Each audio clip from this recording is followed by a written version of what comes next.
Hazırda biz rayon üçün xüsusi əhəmiyyəti olan strateji yerlərdən birindəyik. Məlum məsələdir ki, aqrar rayonlarda su nasos stansiyalarının olması çox böyük avantajdır, böyük önəm daşıyır həm də.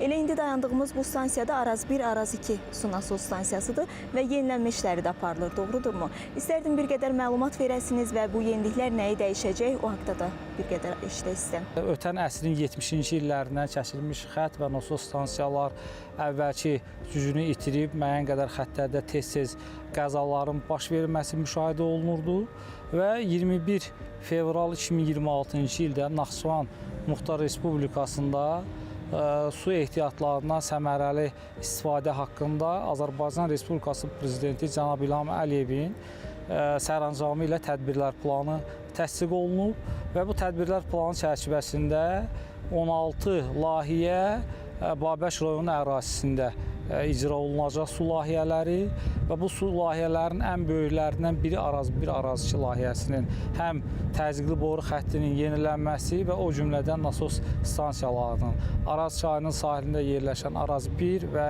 hal-hazırda durduğumuz Araz 2 nasos stansiyasının yenilənməsindən söhbət gedir.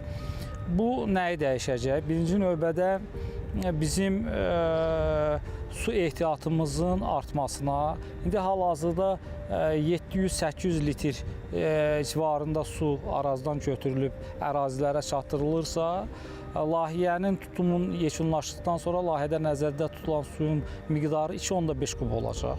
Və 2,5 kub su hardasa 17 kilometr məsafətən götürülərək Culfa rayonu ərazisində Ərəzin kəndində Şırşır adlandırılan yerə töküləcək və oradan müasir beton kanallarla Nehrəm gölünə daxil olacaq və suyun əlavə orada nəzərdə tutmuş layihələrdən biri isə Nehrəm gölündən Araz 1, Araz 2 su xəttinin uzaldılması. Nehrəm gölündən yeni nasos stansiya qurulacaq və Sirab gölünün yuxarısında nəzərdə tutulan sol sahil kanala töküləcək və bununla da Araz 1, Araz 2-nin əhatə dairəsi genişlənəcək. İstifadə hal-hazırda 2000 hektara yaxın torpaq istifadə olunursa, ən azı bu qədər də, yəni 2000 hektara qədər də ərazinin əlavə olunması nəzərdə tutulur. Bəli, nəzərdə tutulur və Araz kəndi, Nehrəm qəsəbəsi, Güznüt, Çeşməbasar kəndləri və Babək şəhərinin ərazisi həmin sol sahil kanala uzadılan xəttlə isə artıq Sirab gölünə suyun çatdırılması təmin olunacaq və Sirab gölündən isə aşağıdakı yaşayış məntəqələrimiz Naxçınərciz kəndi, Qahab kəndi, Nəcəfalı Dizə kəndi və o cümlədən Yarımca, Kərimbəyli, Kültəpə, Zeynəddin kimi böyük yaşayış məntəqələrimizin su ilə təmin olunmasına müsbət təsir göstərəcək. Və əlbəttə dolayısıyla bu aqrar sahənin inkişafına da təkan verəcək. Böyük təkan verəcək və bizim qeyd elədiyimiz yaşayış məntəqələrində xüsusilə də Sirab gölünün ətrafında və aşağısında yerləşən yaşayış məntəqələrinin su mənbələri, təsərrüfatlarının su alınması əsasən 2006-cı ildə yenidən qurulmuş olan Heydər Əliyev su anbarından istifadə edirik və Heydər Əliyev su anbarının mənbəyi Naxçıvan çayıdır. Naxçıvan çayında da müxtəlif illərdə suyun az olması, gölün doluluğunun müəyyən qədər təmin olunmaması o təsərrüfatın əkilməməsinə və yaxud da inkişafına müəyyən qədər təsir göstərir.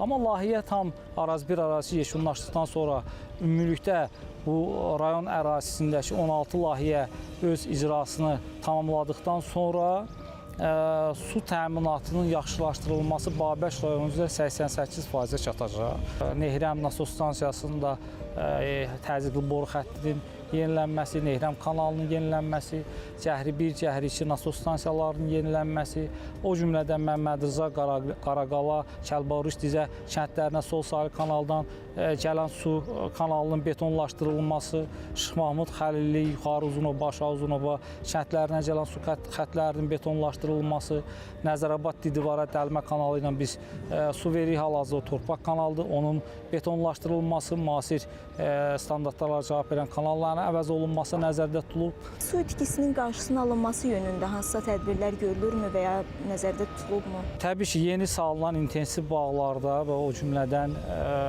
əkin sahələrində aparılan işlər istiqamət bundan ibarət ki, müasir suvarma sistemlərindən damlama, çiləmə, intensiv bağçılıqda müasir suvarma sistemlərindən istifadə olunması tövsiyə olunur və son dövrlərdə salınan bağların əksəriyyəti müəyyən qismində bu halı biz müşahidə edə bilirik.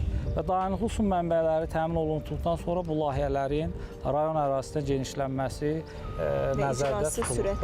Və hal-hazırda bizim durduğumuz ərazi Nehrəm qəsəbəsinin ərazisidir. Nehrəm qəsəbəsində təkcə suvarma suyu problemi deyil, o cümlədən 2024-cü ildə Nehrəm qəsəbəsinin içməli su və kanalizasiya sistemləri tamamilə yenilənib, əhalinin istifadəsinə verilibdir və hal-hazırda Nehrəm qəsəbəsində əlavə olaraq 20,7 kilometr yol təmir, tikinti, qəsəbə daxili yolların təmir işləri həyata keçirilir.